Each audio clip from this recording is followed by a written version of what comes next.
Hello, ladies and gentlemen, and welcome to my beginner's guide for Satisfactory. So what is Satisfactory? It's a pretty self-explanatory game.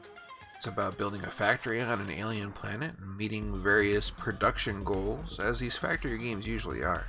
The big difference for this one, in my opinion at least, is that this game is gorgeous. It's functionally almost perfect as far as the alpha goes. We just had an alpha weekend for it. I had a great time playing it, and I decided to make a little beginner's guide. Even though the game does a really good job of explaining everything that you need to do, there are a few little quirks, as there are always going to be in games like this, especially when they're still in alpha or beta. So these are a few tips to help you get started. The first thing that I want to mention is that the game may seem more shallow than it actually is when you first start playing it.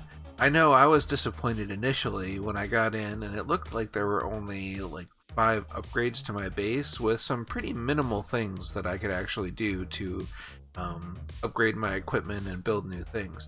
However, it's worth noting that after you get past those initial upgrades, it actually unlocks like a whole progression tier for you, where you're going to be able to unlock more materials, not materials, I should say more production items, different ways to produce things, more things that you can use to explore the planet, like jump pads, vehicles, upgraded things that you would expect to have in a factory game like this, like different factories, different power plants, stuff like that, and upgraded conveyor belts, etc., etc.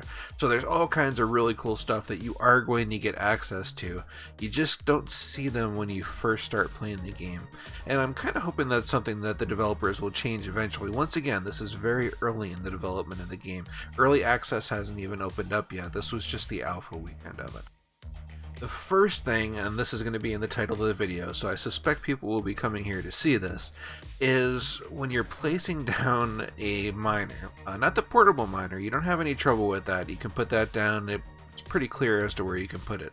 But when you do your first upgraded miner, you try to put it down on a resource node, and if you're like me, then for some reason it won't go down. It gives you a red indicator, it tells you that something's in the way, but it's not clear about what's in the way or what you're supposed to do about it. I actually ended up having to go to Reddit to figure this out. There's actually a resource node in the middle of the resource node that gives you some pure of whatever element it is, if it's iron or copper or sulfur or what have you.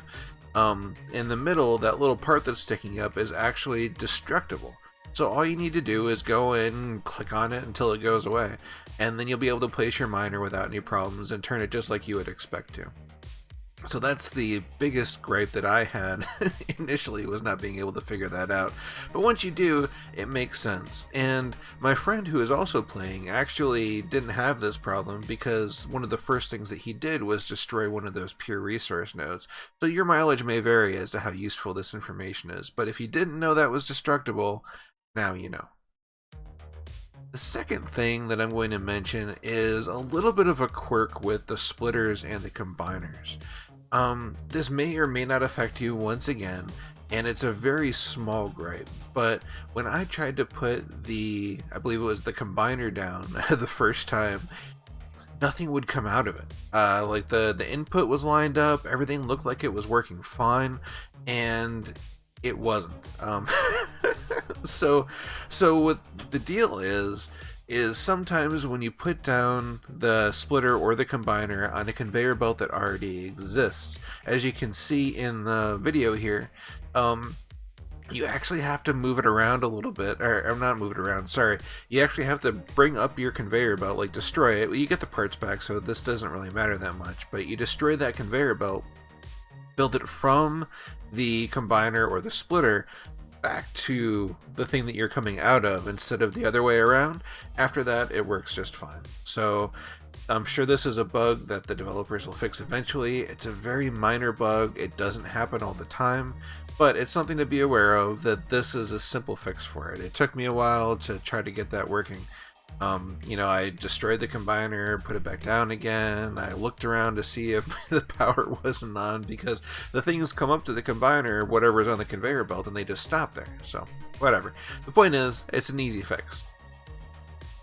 The third thing that I want to bring up, and once again, your mileage may vary as to how you approach combat in games, but the combat, especially with your initial little shock baton, can be very tricky. There are a couple of things that you can do to kind of minimize your chances of being murdered horribly, and there might be self-evident to some of you, but to some of you that only played factory games where there was no combat, this may be a little bit different.